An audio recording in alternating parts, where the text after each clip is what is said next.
کہا کہ دیکھو جو مزدوری کر کے حلال روزی حاصل کرتا ہے اور اپنے بیوی بچوں کا پیٹ پالتا ہے وہ ایسے ہے جیسے ایک مجاہد اللہ کے راستے میں جہاد کرنے والا ہے۔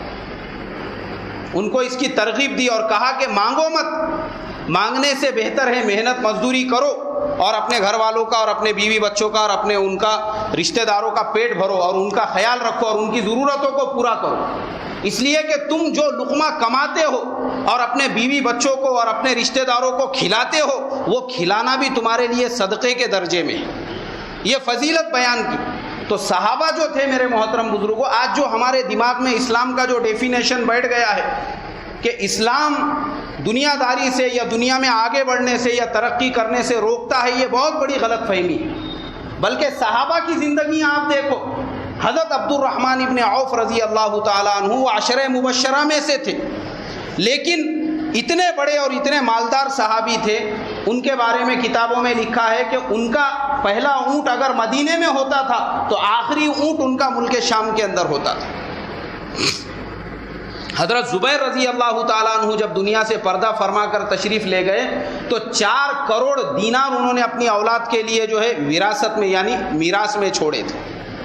صحابہ اکرام، ایسا نہیں کہ صحابہ تاجر نہیں تھے، صحابہ کسان نہیں تھے، وہ ہمارے سے زیادہ انٹیلیجنٹ تھے، ہمارے سے زیادہ برلینٹ تھے۔ صحابہ اکرام کی زندگی آپ دیکھو، انہوں نے جس طریقے سے کھیتی کی، آج کے اگر کسی کو بی ٹیک ایگری کو اگر آپ پوچھیں گے اس کو بھی وہ کھیتی کے طریقے اور اس کو بھی نہیں پتہ ہوگا جس طریقے سے صحابہ کھیتیاں کرتے تھے۔ اور اللہ کے نبی ان کو سکھاتے تھے کہ دیکھو 2 درختوں کو ملا کر ایک تیسرا درخت پیدا کرو تو اس سے کھجور کی پیداوار زیادہ ہوں گی، اور یہ سب روایتیں بخاری شریف کے اندر موجود ہیں۔ اور تجارت میں آپ صلی اللہ علیہ وسلم بازار میں جاتے، جائزہ لیتے کہ بھئی کیا کاروبار چل رہا، کیسے صحابہ اکرام کی تجارتیں چل رہی، اور ان کو طریقے بتاتے کہ یہ طریقے سے تجارت کرو گے تو تمہیں کامیابی ملیں گی اور کاروبار تمہارا آگے بڑھے گا۔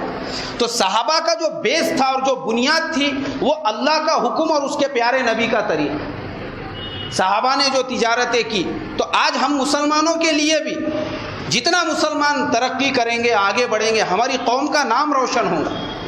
آج ہمارے بچے 12ویں کرنے کے بعد وہ پہلا جو راستہ ہے وہ یہ سوچتے ہیں کہ میں ڈی ایڈ کیسے کروں۔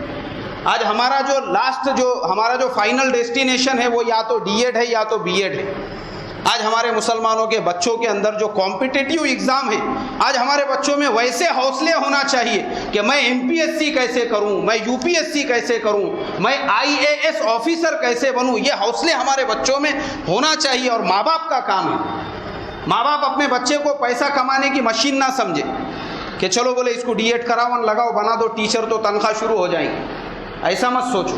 بلکہ یہ سوچو کہ میرا بچہ جو ہے جو آج، کیونکہ دیکھو آج مسلمان جتنا کوالیفیکیشن اور ایجوکیشن میں آگے بڑھیں گے اور جتنی ترقی کریں گے اس سے کس کا نام روشن ہوگا؟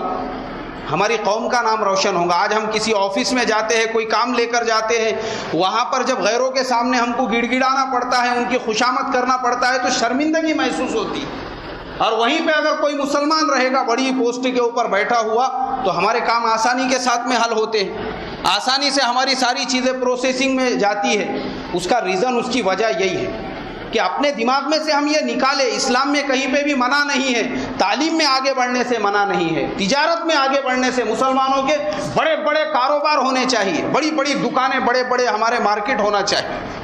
ہماری بنیاد جو ہو وہ صرف یہ کہ بھلے ہی چاہے ہم کتنے بھی بڑی پوسٹ پر چلے جائیں، ہمارے سامنے سب سے پہلی چیز کیا ہونی چاہیے؟ اللہ کا حکم اور اس کے پیارے نبی کا اس میں طریقہ کیا ہے۔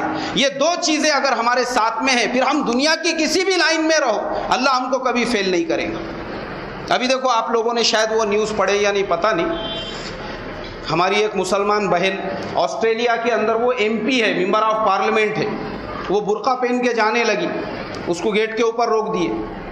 اس نے کہا میں برقع پہن کے، میں مسلمان ہوں، میرا اسلام مجھے مردوں کے سامنے چہرہ کھولنے سے منع کرتا ہے۔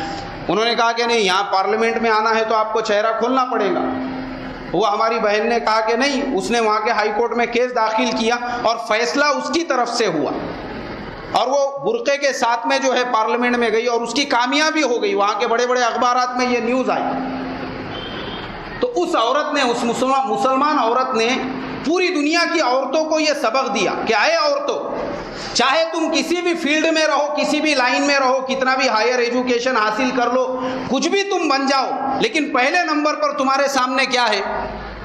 اللہ کا حکم اور اس کے پیارے نبی کا طریقہ۔ اگر تم اللہ کے حکم کو سامنے رکھو گی، اب وہ ممبر آف پارلیمنٹ بن گئی، لیکن وہاں پر بھی اس نے سب سے پہلے کس کے حکم کو سامنے رکھا؟ اللہ کے حکم کو، کہ ٹھیک ہے میں مسلمان ہوں، میں ممبر آف پارلیمنٹ بن گئی ہوں، لیکن میرے سامنے اللہ کا حکم پہلے، میرا اللہ مجھے یہ کہتا ہے کہ اگر تو ایم پی بھی بن گئی تو بھی تجھے چہرہ کھولنے کی میں اجازت نہیں دیتا ہوں، اس لیے میں اللہ کے حکم کو فالو کرتے ہوئے تمہارے پارلیمنٹ میں بیٹھوں۔ اور اس کے لیے اس نے لڑائی لڑی اور اس کو کامیابی ملی۔ تو اسی لیے میرے محترم بھائیوں، بزرگوں، دوستوں، ابھی وقت ہمارا خطبے کا ہو چکا ہے، بس اور لاسٹ میں یہی 2 جملے کہوں گا۔ ہر لائن، ہر فیلڈ، ہم چاہے کسی بھی جگہ کہیں پر بھی ہو اور کوئی بھی کام کر رہے ہو، ہم سب سے پہلے یہ تحقیق کریں کہ اس کام میں اللہ کا حکم کیا ہے اور اس کے پیارے نبی صلی اللہ علیہ وسلم کی سنت کیا ہے۔ کہیں یہ کام میرے لیے حرام تو نہیں ہے، کہیں یہ کام میرے لیے ناجائز تو نہیں ہے، ہم اس کی تحقیق کریں، اور اس کے بعد ہم دنیا میں چاہے کتنے بھی اونچائی پر چلے جائیں، اسلام ہمارے ساتھ میں ہے۔ اللہ مجھے آپ کو کہنے سننے سے زیادہ عمل کی توفیق عطا فرمائے۔